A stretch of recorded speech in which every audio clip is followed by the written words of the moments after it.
स्वागत है आपका मयंक सर एजुकेशनल हब में।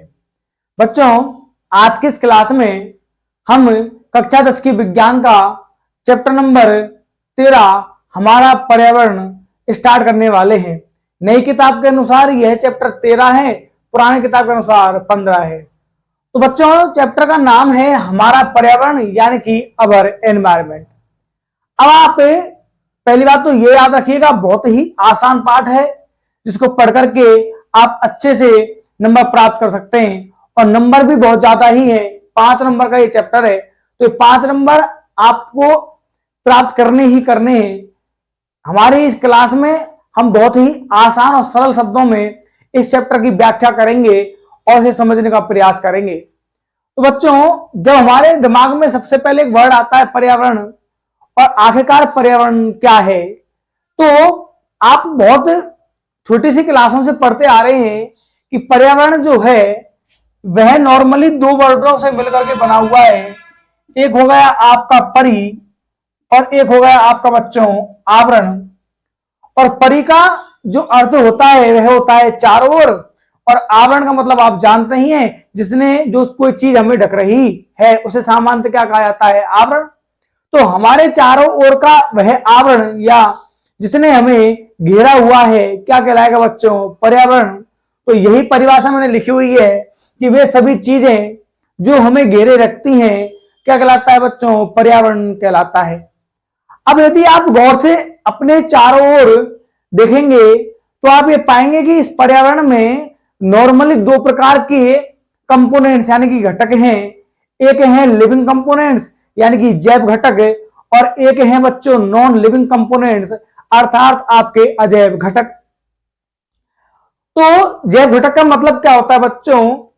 मैं यहां पर आपके सामने लिखा हुआ है, जैव का मतलब होता है लिविंग कंपोनेंट्स अर्थात आपके सजीव, यानी कि वे जीव जो कैसे हैं? सजीव हैं। वह क्या कहलाते हैं बच्चों? आपके जैव घटक कहलाते हैं। और जो क्या है बच्चों? निर्जीव हैं, वे क्या कहलाते हैं? अजैव घटक कहलाते हैं। और हमारे इस पर्यावरण में आप ये पा रहे हैं जिसने हमें घेरा हुआ है उन सभी चीजों ने, उनमें आप नॉर्मली जैव घटक यानी कि सजीवों को और अजैव घटक यानी निर्जीवों को पा रहे हैं। और ये जैव और अजैव परस्पर मिलकर के क्या कर रहे हैं? अंतःक्रिया कर रहे हैं, और उस अंतःक्रिया से एक तंत्र का निर्माण हो रहा है बच्चों, जिस तंत्र को आप क्या कहते हैं? इकोसिस्टम अर्थात पारितंत्र कहते हैं। तो पहली बात तो आपको जैव घटक और अजैव घटक की परिभाषा और उसके उदाहरण पता होने चाहिए, क्योंकि एग्जाम में एक बार क्वेश्चन पूछ लिया गया था कि अजैव घटक का एक उदाहरण दीजिए। तो मैंने आपसे कहा कि जैव का मतलब होता है सजीव, यानी कि वे सभी कंपोनेंट जो कैसे हैं बच्चों? सजीव हैं, क्या कहलाएंगे? आपके जैव घटक अर्थात लिविंग कंपोनेंट्स कहलाएंगे। जैसे कि मैं बात करूं पौधे और जंतु, पौधे क्या होते हैं बच्चों? सजीव होते हैं। और जंतु कैसे होते हैं बच्चों? ये भी कैसे होते हैं? सजीव होते हैं। इसलिए हमने क्या कहा? जैव घटक कहा। और मैं बात करूं जो निर्जीव हैं, जैसे मैंने कहा हवा, मैंने कहा आपसे पानी यानी जल, और मैंने कहा आपसे भूमि, ये तीनों ही क्या है बच्चों? निर्जीव कैंडिडेट है या निर्जीव क्या है? कंपोनेंट्स हैं। इसलिए हमने कहा क्या कह दिया? अजैव घटक कह दिया। और मेरे प्यारे बच्चों, ये जैव और अजैव घटक ही मिलकर के क्या कर रहे हैं? पारितंत्र यानी कि इकोसिस्टम का निर्माण कर रहे हैं। तो जैव और अजैव घटकों से मिलकर के बना हुआ जो तंत्र है उसे ही बच्चों क्या कहा जाता है? पारितंत्र कहा जाता है।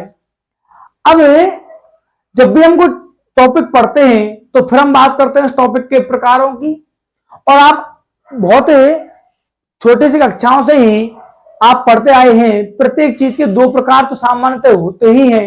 एक होता है बच्चों प्राकृतिक और एक होता है कृत्रिम।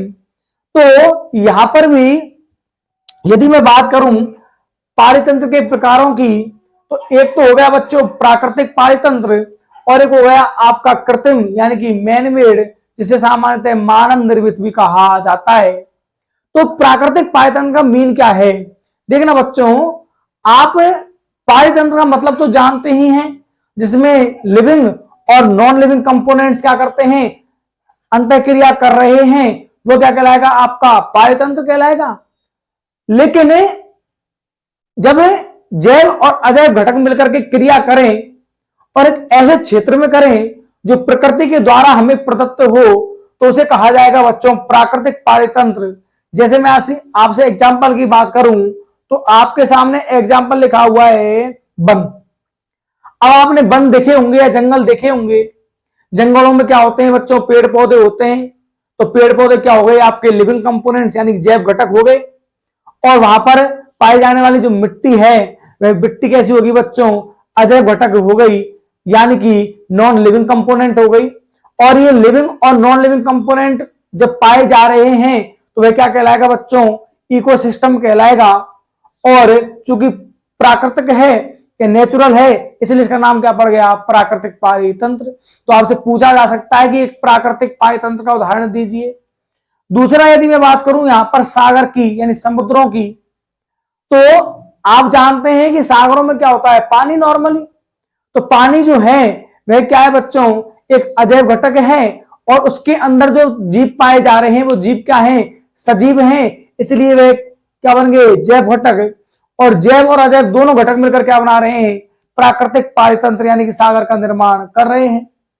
ठीक इसी प्रकार से यदि मैं इसके दूसरे प्रकार की बात करूं, कौन सा प्रकार है वो, कृत्रिम या मानव निर्मित पारितंत्र। तो बच्चों इसका पहला उदाहरण है खेत। अब देखना, मैंने आपको एक बहुत सरल भाषा में कह दिया था, हम पारितंत्र उसे कहते हैं जिसमें जैव और अजैव दोनों ही प्रकार के घटक पाए जा रहे हैं। तो पहली बात तो खेत जो है वो प्राकृतिक नहीं है। आप लोगों के साथ खेत तो प्राकृतिक होता नहीं, सामान्य भूमि प्राकृतिक है।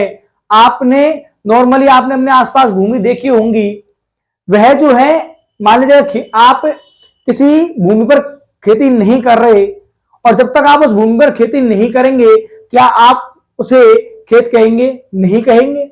आपके आसपास ऐसे बहुत सारे खेत होंगे जो नॉर्मल वैसे ही पड़े हुए होंगे, सॉरी बहुत सारी भूमियां ऐसी होंगी जो नॉर्मल अवस्था में पड़ी हुई होंगी जहां पर कोई फसल नहीं उगाई जाती। तो क्या आप उसे खेत कहते हैं कि खेत पड़ा हुआ है, नहीं कहते। आप खेत उन्हीं के लिए यूज करते हो जहां फसल उगाई जा रही थी या उगाई जा रही है, आपने उसे ही खेत कहा। अब मैं बात कर रहा हूं जो मिट्टी है, वह मिट्टी क्या है बच्चों, अजैव घटक है। और उसमें जब आप बीज बो करके फसल उगाएंगे तो वह बच्चों फसल जो होगी वो कौन सा घटक होगा, आपका जैव घटक। और जैव और अजैव दोनों ही घटक मिलकर क्या बनाएंगे बच्चों, खेत, यानी कि एक पारितंत्र का निर्माण करेंगे जिसे कौन सा कहेंगे, कृत्रिम या मानव निर्मित पारितंत्र कहेंगे। ठीक इसी प्रकार से यदि मैं बात करता हूं यहां पर बगीचे की, तो यह जो बगीचा है, यह बगीचा भी क्या है बच्चों, आप क्या आप हर भूमि को देख करके उसे बगीचा कहते हैं, नहीं।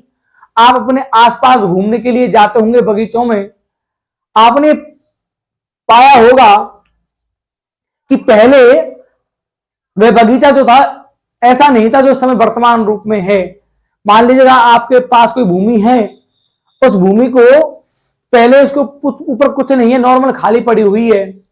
अब हुआ ये कि गवर्नमेंट ने उसे अपने अंडर ले लिया और अंडर लेकर के उसके चारों ओर बाउंड्री करवा करके अच्छे उसमें पेड़ लगा दिए, घासें उगा दी, कुर्सियां रख दी, झूले लगा दिए, और तब जाकर के आपने उसे क्या कहा बच्चों, बगीचा कहा। और आप वहां घूमने जाना प्रारंभ आपने कर दिया। तो जब गवर्नमेंट ने उसे अपने अधीन नहीं लिया था और उसमें कोई घास या पेड़ पौधे नहीं उगाए गए थे, तो क्या आप उसे बगीचा कहते थे, नहीं। यानी कि जब बगीचे का निर्माण हुआ तो वो किसने किया है बच्चों, किसने किया है, मानव ने किया है। तभी जाकर हमने उसे क्या कहा, बगीचा कहा। यानी कि बगीचा जो है वो कैसा पारितंत्र है, एक कृत्रिम पारितंत्र है।